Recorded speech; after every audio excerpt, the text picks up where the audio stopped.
After the end of World War II, the world was split into two, East and West. This marked the beginning of the era called the Cold War.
Approaching Soviet airspace.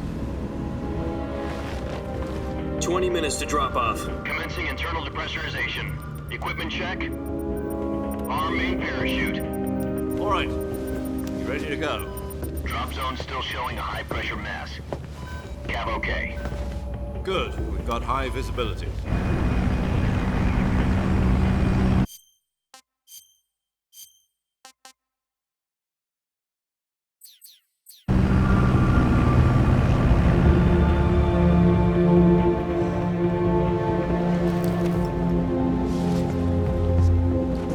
Put out that cigar. Connecting oxygen hose to interior connector. Put on your mask.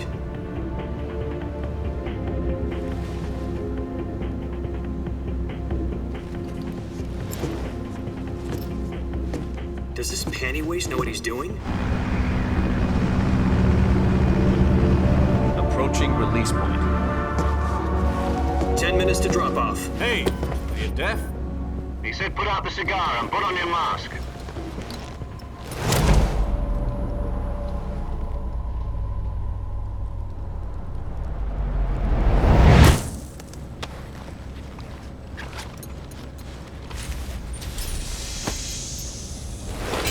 Depressurization complete. Checking oxygen supply. 6 minutes to drop off. Opening rear hatch.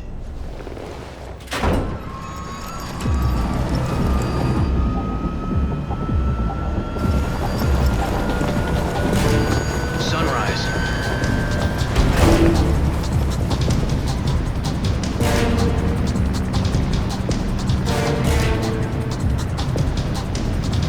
External temperature minus 46 degrees Celsius. 2 minutes to drop off. Stand up. You'll be falling at 130 miles per hour. Try not to get frostbite from the wind chill. 1 minute to drop off. Move to the rear. Activate bailout bottle. This is one for the history books. The world's first halo jump. 10 seconds to drop off. Stand by. Status okay. All green. Prepare for drop off. Countdown. 5, 4, 3, 2, 1. Spread your wings And fly. God be with you.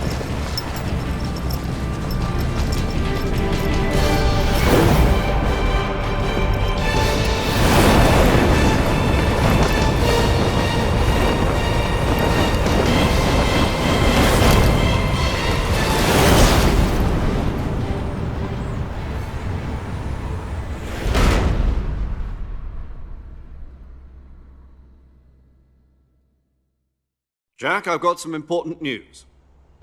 The head of the CIA has finally given us the green light for the virtuous mission. Virtual mission? No, the virtuous mission. The future of our Fox unit depends on it. If it succeeds, we'll be officially organized into a unit. Virtuous mission? Sounds like some kind of initiation ritual. Don't get cocky. This isn't a training op. Right. So what exactly is this wonderful mission? Well, About 2 years ago, a certain Soviet scientist requested asylum in the West through one of our moles. His name is Nikolai Stepanovich Sokolov. He's head of the OKB 754 Design Bureau, one of the Soviets' top-secret weapon research facilities, and the East's foremost expert on weapons development. Sokolov, isn't he that famous rocket scientist? The very same. On April the 12th, 1961, the Soviets achieved the first manned spaceflight in history. The Earth was blue, but there was no God. Well spoken. The rocket that carried Yuri Gagarin to orbit was the A-1, known as the Vostok rocket. Sokolov is said to be the man most responsible for the multi-engine cluster used in that rocket. After Gagarin's flight, Sokolov left rocket development to become the head of the newly established Design Bureau. From a lowly technician to head of a design bureau, that's quite a success story, so why'd he want to defect? It seems he'd become afraid of his own creations. Afraid?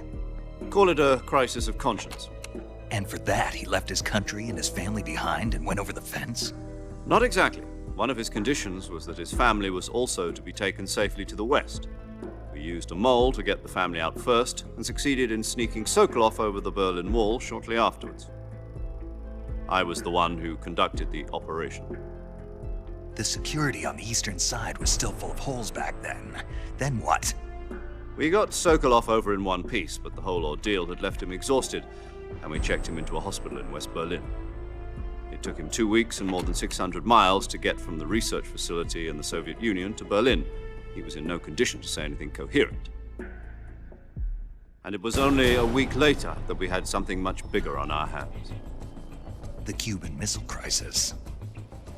October the 16th, 1962, President Kennedy received word that the Soviets were in the process of deploying intermediate-range ballistic missiles in Cuba.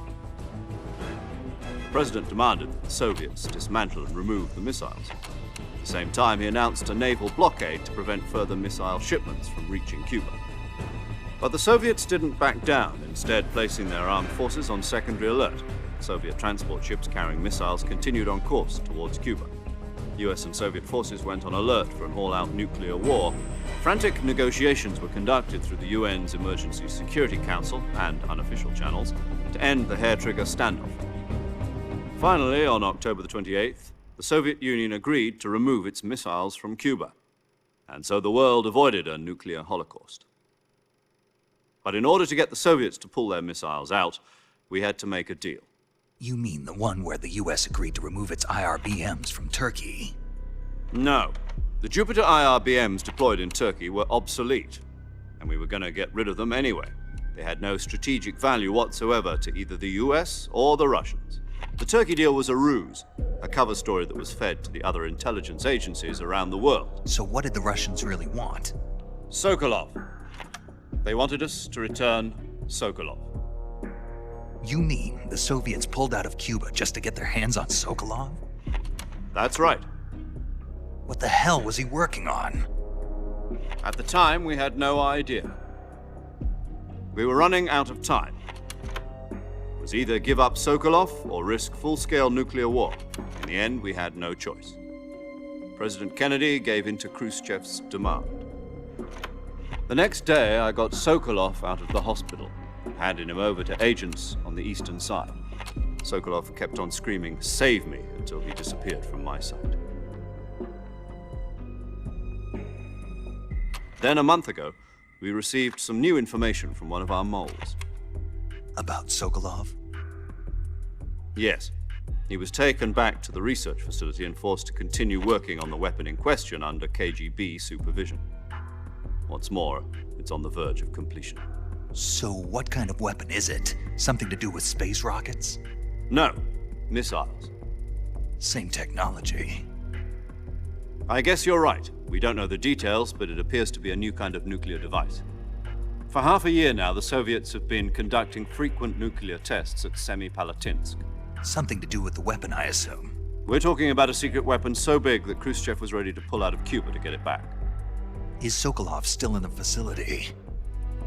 No. According to our intelligence, he's in Selinoyarsk, a place in the mountains about 3 miles to the west that's known as the Virgin Cliffs. The Virgin Cliffs.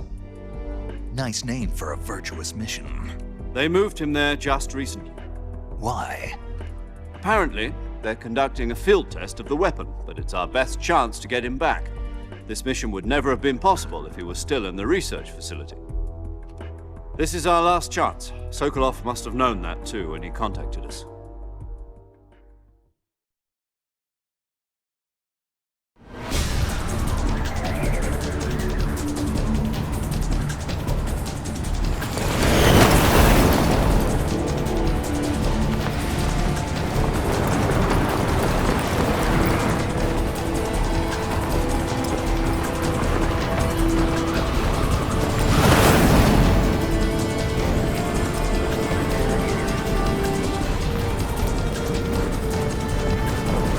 Listen up, Jack. Your mission is to infiltrate Selino-Yarsk in the Soviet mountains, ensure the safety of Sokolov, and bring him back to the west.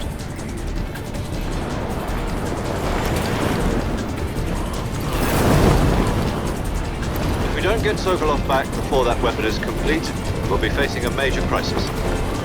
The clock is ticking.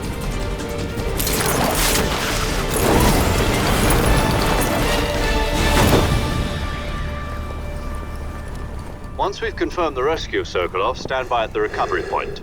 A recovery balloon will be dropped at that point. Helium will be pumped into the balloon to inflate it. The process takes about 20 minutes.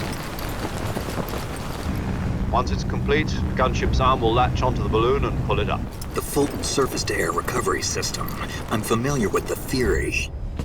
Take it easy. It's been combat-proven. Do you think Sokolov is up to it? The shock will be less than during a parachute jump, and the arm can handle up to 500 pounds. So you're planning on going over the border in a single combat Talon? She's equipped with 2 6-barrel 20mm Vulcan cannons, as well as 2 40mm machine guns. Sounds like she could hold her own against a battalion of tanks. Even with the fuel in the reserve tank, we're facing a 4-hour time limit. If all goes well, it shouldn't take more than a few hours. Home in time for dinner. But if anything goes wrong, you'll be eating dinner, breakfast, and all the rest of your meals in the jungle.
Do you copy? You're already in enemy territory, and somebody might be listening in. From here on out, we'll be using code names to refer to each other. Your code name for this mission will be Naked Snake. I'll be referring to you as Snake from now on. You're not to mention your real name. Snake? What, you don't like snakes? What do you mean? You've eaten one before, haven't you? In survival training. I'm glad to hear that.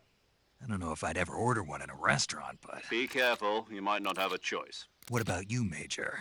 What should I call you? Let's see. I'll be Tom. Call me Major Tom. This will be a sneaking mission. You must not be seen by the enemy. You must leave no trace of your presence. Is that clear? This kind of infiltration is the Fox unit's speciality. In other words, weapons and equipment to procure on site. That goes for food as well. You're completely naked, just as your name implies. Great. Now I see why you asked me if I like snakes. I suppose calling me Snake was your idea of a joke, too. No, there's a good reason for that. I'll tell you later when the time is right. Gotcha. Getting back to the subject, how exactly am I supposed to feed myself? You've been issued a knife and a tranquilizer gun. Use them to hunt for food. You'll also find some medical supplies in your backpack. Yeah, about the backpack. I lost it in a tree on the way down. I see. Well, you'd better go back and get it then. You know where it is? No problem. I can see it from here. It's stuck on a branch. To climb a tree, stand in front of a tree that's covered in ivy and press the action button. I'll be monitoring your progress over the radio. We can't risk violating Soviet airspace, but I'll be in the gunship. My frequency is 140.85.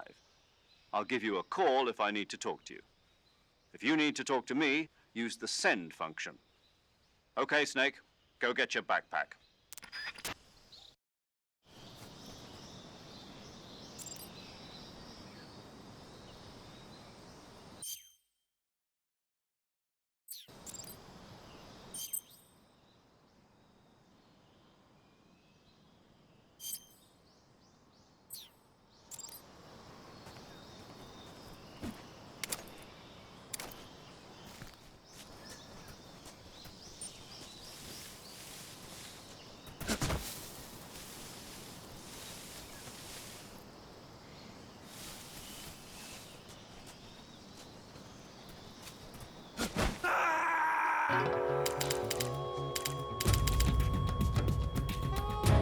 Snake!